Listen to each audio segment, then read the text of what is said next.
Et bonjour à tous, aujourd'hui on se retrouve sur une toute nouvelle vidéo sur Lance Mobile. Alors comme vous l'avez vu dans le titre, cette vidéo veut parler de comment avoir un maximum de ressources dans le jeu. Alors directement avant de commencer la vidéo, je voulais juste vous dire que cette vidéo ne parlera pas en effet de créer un second compte dans le but de créer un compte hyper farm pour à chaque fois vous l'envoyer sur votre compte principal. Ce sujet là a déjà été traité sur une de mes anciennes vidéos, une de mes premières d'ailleurs. Donc je vous conseille du coup d'aller la voir si ça vous intéresse. Dans cette vidéo là en fait on va traiter comment avoir un maximum de ressources directement juste avec un seul compte. Donc c'est à dire avec un compte, vous remplissez vos jauges de ressources, vous avez un max de ressources sans devoir forcément faire une manip de créer un nouveau compte, etc. etc. Avant de commencer la vidéo, n'hésitez pas à vous abonner et à rejoindre mon serveur Discord qui est dans la description. Et directement c'est parti. Alors dans cette vidéo on va parler très rapidement de certaines choses comme par exemple la récolte sur les tuiles qui n'est pas forcément très intéressante mais quand même important à souligner, qui apporte quelques ressources mais qui est un petit peu long. Ensuite on va parler un petit peu des familiers qui donnent des ressources, suivi des talents pour la récolte de ressources et du stuff. On va ensuite parler de certains événements qui donnent des ressources et notamment de la chambre fort, etc. Mais le thème principal de la vidéo ça sera en fait d'avoir des ressources via les attaques de château. Donc ce thème là on va un petit peu l'attaquer plus en détail comparé aux autres que je vais passer très rapidement parce qu'en général les gens le connaissent mais je vais quand même pas non plus les passer pour ceux qui ne connaissent pas comment avoir des ressources via ces moyens un petit peu plus courants. Donc directement et rapidement on va passer à la récolte de ressources via les tuiles. Donc c'est le moyen en fait principal pour avoir des ressources sur Lance Mobile. Vous êtes sur la carte, vous cliquez sur une tuile, vous faites collecter et vous envoyez vos troupes ou vos héros si vous voulez plus de troupes. Quand vous collectez, je vous conseille d'envoyer vos T1 ou vos T2, c'est très simple, c'est plus rapide. Et si jamais un mec vous attaque, ce qui ne risque pas d'arriver, mais on sait jamais avec les gens sur ce jeu, certains sont vraiment pas fair play. Donc si vous attaquez en fait vous perdez juste des T1 et des T2, donc c'est pas forcément une très grosse perte. Et avant de récolter, ce qui est très important, c'est tout simplement d'activer son stuff de farm. Donc voilà un exemple de stuff de farm. Donc par exemple ici on a 4 pièces d'équipement pour le farm, 3 stuff pour la vitesse de déplacement, et ici on a quelque chose qui sert à améliorer la capacité d'armée. Ensuite, ce que vous pouvez faire au niveau des talents, c'est que vous foutez tout en vitesse de collecte, donc ça va vous permettre de collecter plus rapidement. Et vous allez dans les boosts, vous descendez un petit peu, vous cherchez vitesse de collecte et vous mettez votre boost 50% ou 100%, peu importe. Je vous conseillerais plutôt 50%, ça fait déjà le taf, mais si vous avez des 100%, c'est à mettre aussi. Et ensuite, un dernier point en rapport avec la collecte de ressources via les tuiles, ça va être ce petit familier, le Nocéros, qui a en dernière compétence de compléter une collecte de tuiles aléatoire. Donc parmi vos troupes en dehors qui collectent, il va en terminer une instantanément ou deux ou même plus si vous l'avez à niveau 10. Je sais pas où on voit pour le niveau 10. Niveau 10, ok. Donc ça termine 5 fois vos tuiles en gros, instantanément. Donc par exemple si vous collectez une tuile de level 5 avec 10 millions de ressources, je dis ça au pif, si vous utilisez ce familier là, du coup vous aurez 50 millions de ressources instantanément une fois que vous les avez envoyées sur les tuiles. Ensuite un autre moyen qui est un petit peu plus récent pour obtenir des ressources, qui est peut-être un peu moins connu des gens, ça va se situer dans les événements tout simplement. De plus ça nous concerne, c'est l'expédition de guilde. En gros cet événement là c'est un événement tout récent, je vais pas vous l'expliquer, j'ai déjà fait une vidéo à ce sujet là, je vous invite à la regarder si vous ne connaissez pas l'événement.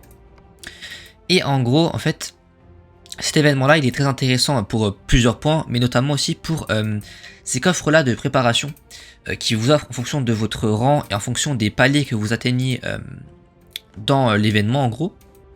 Et du coup en fait ces coffres là ils sont très intéressants tout simplement parce qu'ils en offrent 100 et plus en fonction de votre rang, et à chaque fois pour un coffre vous avez 150k de ces ressources là et 50k en or. Donc là on regarde vite fait que si vous offre 100 coffres de préparation de guerre, déjà vous avez beaucoup de blé. Ça va vous faire par exemple 15 millions, il me semble 15 millions de chaque ressource et 5 millions d'or. Et si vous finissez premier, du coup ça va faire 30 millions de chaque ressource et 10 millions d'or. Plus à chaque fois, à chaque palier, vous verrez dans l'événement, mais en gros il y a des paliers, et il vous offre à chaque fois encore en plus des coffres de préparation. Vous atteignez déjà facilement les 80-100 millions de ressources. Donc voilà un petit peu pour les moyens connus entre guillemets pour avoir certaines ressources. Bien évidemment il y a des choses que je n'ai pas dit, sinon ça va être un petit peu long, mais vous pouvez aussi avoir des ressources dans vos cadeaux de guilde, donc choisissez bien vos guides. Vous pouvez avoir des ressources dans les événements infernaux et dans les événements solo en les complétant. Vous avez des ressources aussi en finissant vos quêtes de territoire, qui peuvent être aussi très intéressantes. Vous avez des ressources dans les quêtes quotidiennes, juste ici. Et vous avez aussi des ressources dans les quêtes admin et les quêtes de guilde. Mais là maintenant, en fait, on va passer un petit peu au sujet principal de la vidéo, obtenir des ressources via les attaques.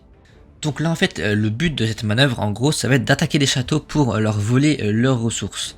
C'est un moyen en fait très simple qui a été incrusté dès le début du jeu sur leur build pour avoir des ressources, mais un moyen que beaucoup de personnes n'utilisent pas par peur, par exemple, de se faire zéro. Effectivement, il y a un petit risque. Donc ce que je vous conseille de faire, c'est que vous enlevez votre bouclier pour attaquer, vous vous mettez en anti-spy. À chaque fois vous faites attention, si vous avez peur de vous faire zéro, qu'il y a un mec qui peut vous retrouver en 2 secondes et vous zéroter, ce que vous faites c'est que vous cachez votre chef. Vos troupes seront un petit peu plus lentes, vous pourrez mettre moins de troupes, mais vous pourrez quand même attaquer les châteaux et récupérer quelques ressources. Et vous pouvez voir que si vous faites cette stratégie intelligemment et régulièrement, vos ressources elles vont juste jamais s'épuiser en fait.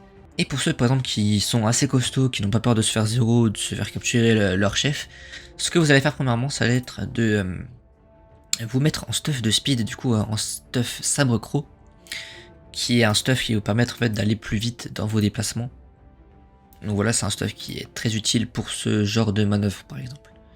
Et ce que vous allez faire, c'est que vous allez aller ensuite dans vos talents et vous allez blinder les charges max qui vont vous permettre d'avoir plus de capacité d'armée. Donc il y a la première et il y a la deuxième. Et en gros, cette capacité d'armée, en fait, ça va être le nombre de ressources que vous allez pouvoir piller à l'adversaire que vous allez attaquer. Par exemple, si vous mettez votre chef et que vous blindez de T5, moi ce que je peux piller ça va être la quantité de 23,222 millions de ressources. Donc en fait, une fois que vous êtes en stuff speed, que vous avez plus de capacité d'armée pour voler plus de ressources, ce que vous allez faire c'est que vous allez faire en fait des TP aléatoires. Et que vous allez un petit peu aller sur la carte et que vous allez chercher des châteaux. Pour moi mon royaume est extrêmement vide, c'est un truc de dingue. Quand tu fais un TP alé, il n'y a aucun château en fait. Mais vous faites ça jusqu'à trouver des châteaux. C'est moi que je viens de me TP juste à côté. Voilà, par exemple là j'ai un château. Moi en général je préfère spy parce que on sait jamais, il y a quand même des mecs qui sont des trappes etc. Bon, on va éviter de faire des paires de troupes bêtement quand on va chercher juste à avoir des ressources. Donc là le mec je l'ai espionné, on peut voir qu'il a ça en ressources. Et donc voilà, là le mec qui avait ces ressources là de disponibles, je l'ai attaqué et j'ai pu lui piller tout ça. Donc là en vrai tu te dis c'est pas vraiment beaucoup, à part pour l'or ça peut être intéressant. En fait, le petit souci juste, c'est que en gros, les gens seront protégés via la chambre forte. Et la chambre forte permet de protéger certaines ressources. Donc en fait, il faut juste descendre un petit peu dans le rapport. Vous regardez à quel niveau est sa chambre forte. Et vous regardez en fait si vous pouvez lui piller quelques petites ressources. Si vous n'avez pas envie, bah, vous bourrinez juste et vous lui envoyez vos troupes. Vous n'avez rien à perdre à part 20 petites secondes au pire. Tac, là j'ai espionné un de vos mecs. Et là, le mec, bah, il est clairement blindé. On va un petit peu descendre pour voir ce qu'il a. Mais moi du coup je vais lui voler un maximum de ressources, donc je vais lui foutre en gros mes T5 et mes leaders pour avoir plus de troupes. Bon là 1 minute 30 parce que les T5 évidemment on connaît c'est extrêmement lent, mais on se retrouve juste après une fois que mes troupes ont atteint leur cible. Et voilà, là mes troupes sont arrivées à destination, on va aller sur le rapport et là on peut voir que bah, en fait je lui ai volé plein de ressources, principalement du blé. On va juste attendre que mes troupes reviennent. En fait le seul problème c'est que vous êtes un château qui a beaucoup de troupes, votre blé va très rapidement diminuer. Moi le mien il, en 1 minute là le blé que j'ai reçu qui va rentrer à la maison, en 1 minute il sera repassé à 0. Donc ce que je vous conseille de faire c'est que si vous avez une banque automatique dans votre guilde, ce que vous faites c'est que vous envoyez le blé que vous venez de récupérer à votre banque. Et avec une commande bah, vous récupérerez le blé il y aura des petites pertes de blé, mais vous récupérez le blé presque intact, alors que si vous le laissez dans votre château, soit vous devez l'utiliser instantanément et ça peut être un petit peu embêtant, soit en fait c'est juste du gaspillage de blé et ce que vous avez fait ça ne servira à rien, à part si vous ne manquez pas de blé évidemment. Mais si vous avez besoin de blé du coup, vous l'envoyez sur une banque. Si vous n'avez pas de banque, vous l'envoyez sur un château par exemple qui est votre pote, vous l'envoyez dans un château de votre guilde, puis après vous lui demandez de vous lui renvoyer. Évidemment ce château là il ne doit pas perdre de blé ou du moins pas beaucoup, donc il est préférable de choisir un château qui est faible niveau, par exemple château 17 ou même en dessous, le temps que le blé en fait reste dans son château quoi et qui ne s'expire pas. Ensuite là on peut respawner le mec pour savoir combien de ressources il lui reste à peu près à pied. Si vous avez la flemme de faire les calculs ça prend 2 secondes évidemment. Vous regardez, hop il lui reste encore plein de troupes, je vais renvoyer une petite attaque sur lui. Hop full T5, 23 millions de ressources à pied.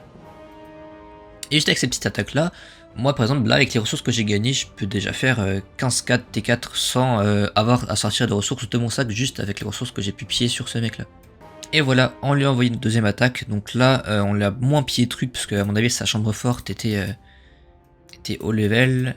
Chambre forte level 25, donc un peu plus compliqué de lui piller des ressources. Mais en gros là, du coup, ce qu'on a remarqué, c'est que ce mec là, il avait beaucoup de ressources à piller.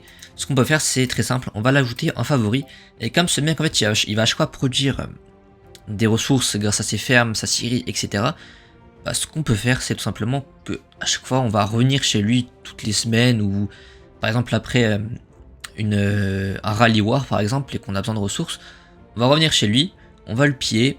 Il sera à nouveau blind de ressources, sauf si quelqu'un est passé avant vous, là c'est pas de bol, c'est le jeu. Mais du coup vous gardez ses coordonnées précieusement, donc là c'est ce que j'ai fait. Et dès que vous avez besoin de ressources, vous vous TP et vous le repillez en boucle. Et vous faites ça à chaque fois pour les châteaux qui produisent bien, donc comme lui par exemple qui avait pas mal de ressources. Hop, et une fois du coup qu'on a envoyé nos blés qui allaient descendre à la banque de votre guilde ou bien un petit château allié dans votre guilde, bah voilà ce que ça donne. Vous avez 0 blé, donc vous n'avez aucun blé qui va être perdu et vous êtes full de toutes les autres ressources. Si vous êtes un gros château, vous restez ici sans bouclier, vous faites votre vie, il y aura personne pour vous attaquer en gros et vous piller. Si vous êtes un petit château, bah c'est très simple, vous attendez que la frère retombe, vous vous téléportez si jamais il y a des mecs qui cherchent à avoir votre peau, vous vous protégez, puis ensuite vous mettez un bouclier et vous faites ce que vous voulez avec les tonnes de ressources que vous avez réussi à piller à travers tout votre royaume. Alors évidemment cette technique là elle peut être très efficace comme peu efficace ou moins efficace, du moins c'est le terme, on va dire moins efficace. Par exemple comme moi dans un royaume où vraiment les AFK ça court vraiment pas dans les rues, vraiment regardez. Il y en a quelques-uns ici, très mauvais exemple de ma part là, j'ai vraiment pas eu de chance. Mais si vous vous baladez vraiment bien, vous remarquez qu'il y a presque aucun château sans guide ou bien un château qui va produire, il y en a un petit ici. Mais dans certains royaumes, il y en a vraiment plein. Et si vous faites cette technique là, bah, clairement tous les jours vous avez des tonnes de ressources, vous serez jamais à sec. Si vous appliquez en plus les petites techniques que je vous ai indiquées en début de vidéo qui sont un peu plus générales, que les gens connaissent un peu plus, mais que il y a des joueurs qui n'appliquent pas tout le temps et qui doivent être appliqués parce que c'est vraiment un moyen d'avoir des ressources très basiques et vraiment pas compliquées. Bah en fait vous allez avoir une tonne de ressources et vous n'aurez plus jamais besoin d'aller chercher dans votre sac à part pour soigner plein de troupes parce que vous avez fait plein de rally war ou parce que vous faites 0T. Donc c'est toujours bien d'avoir des ressources qu'on a pillées dans sa barre de navire on va dire. Donc voilà, j'espère que cette petite vidéo vous aura plu au sujet de comment avoir un maximum de ressources sur leur build sans avoir un hyper farm comme second compte. J'espère qu'elle vous aura aidé un maximum. Je rappelle que j'ai mon serveur Discord avec plein de tutos en description, n'hésitez surtout pas à aller le checker. N'hésitez pas à mettre un petit like à la vidéo, ça m'aiderait énormément. Et surtout à vous abonner à la chaîne, on vise les 1000 abonnés. Et du coup, on se dit à la prochaine pour une nouvelle vidéo. Ciao!